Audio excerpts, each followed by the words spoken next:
Shalom, peuple de Dieu. Aujourd'hui, nous parlerons d'aimer Dieu pour lui-même.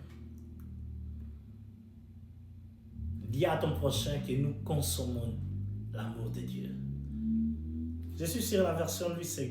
Nous allons lire 1 Jean 4, 12. Partie C. C'est trop important pour nous. Personne ne vit jamais Dieu. Si nous nous aimons l'un l'autre, Dieu demeure en nous et son amour est consommé en nous. Son amour est consommé en nous. L'amour de Dieu. Nous parlerons les premiers points. Amour désintéressé. Aimer Dieu pour lui-même, c'est l'aimer parce qu'il est infiniment parfait et souverainement aimable.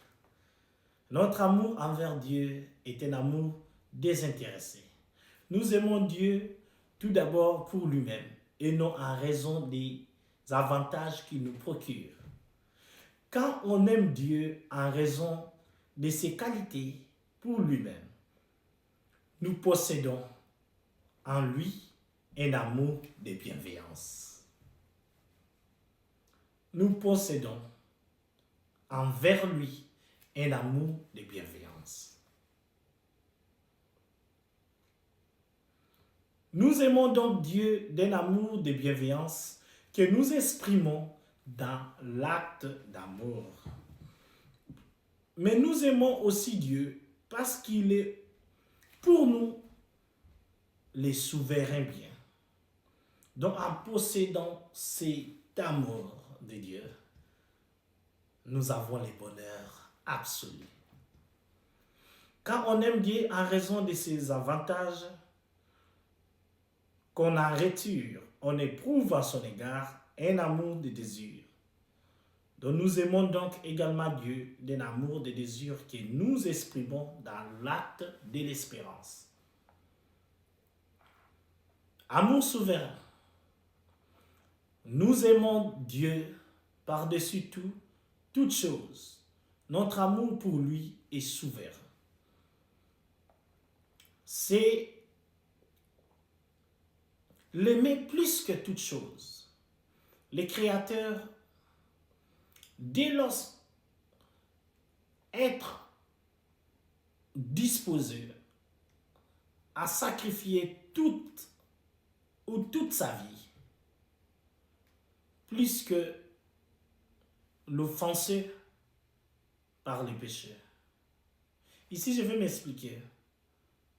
C'est quand nous aimons Dieu, plus que toute chose, nous le prenons comme notre Créateur, dont nous ne voulons pas lui indisposer. Nous voulons sacrifier notre vie et non lui offenser par nos péchés.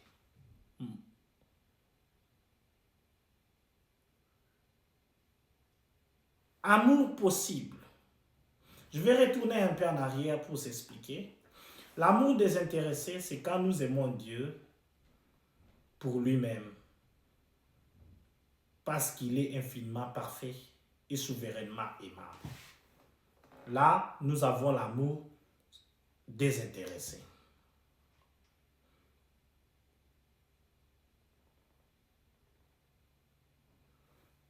Là, nous aimons Dieu juste comme ça, parce qu'il est Dieu.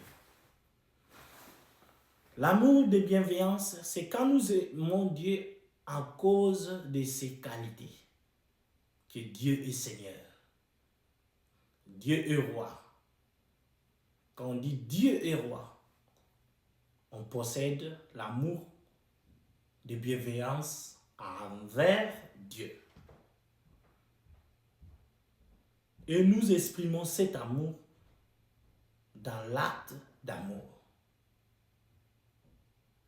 Donc tu aimes Dieu pour qu'il est roi. Et tu te donnes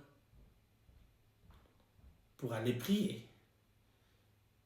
Tu te donnes, tu montres ton amour, tu te sacrifies, tu jeûnes, tu pries, tantôt tu le fais sans demander.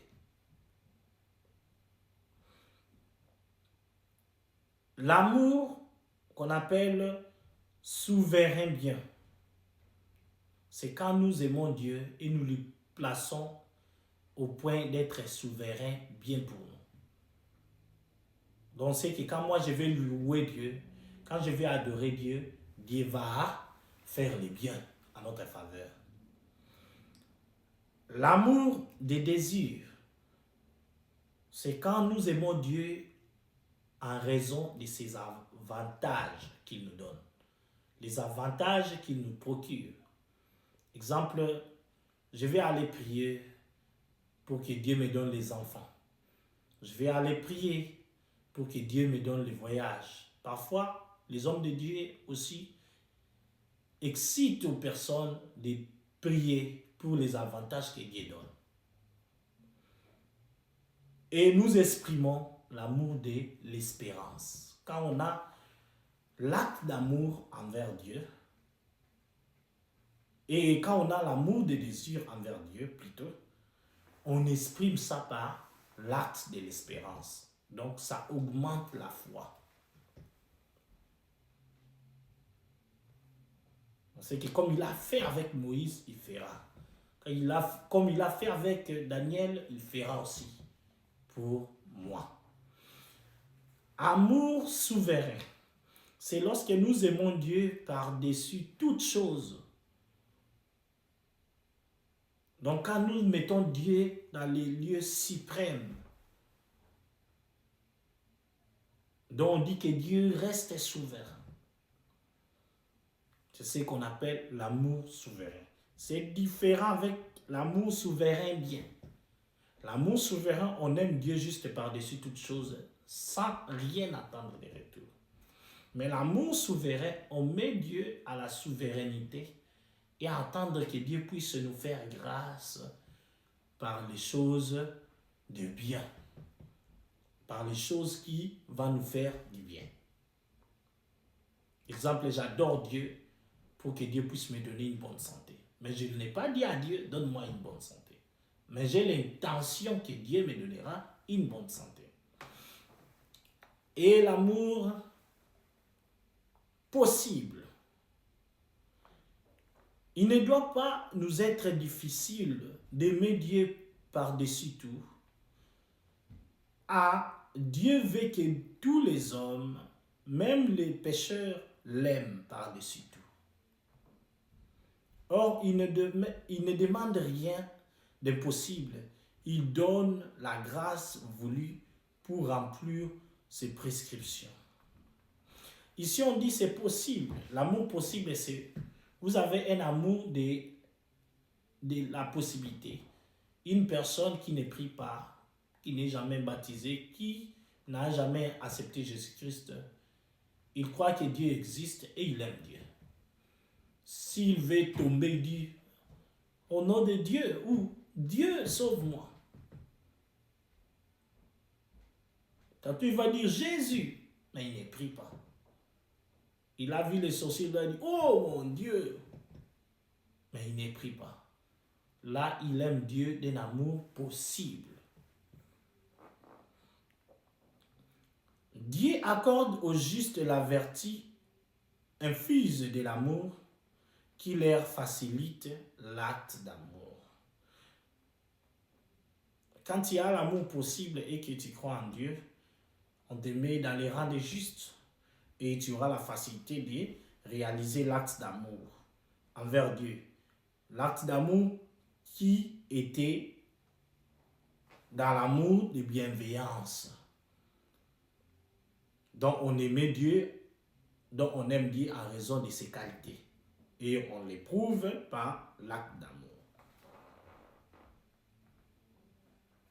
Il est donc possible à n'importe qui, avec la grâce divine, d'exciter à lui-même l'amour parfait. Aimer souverainement, aimer Dieu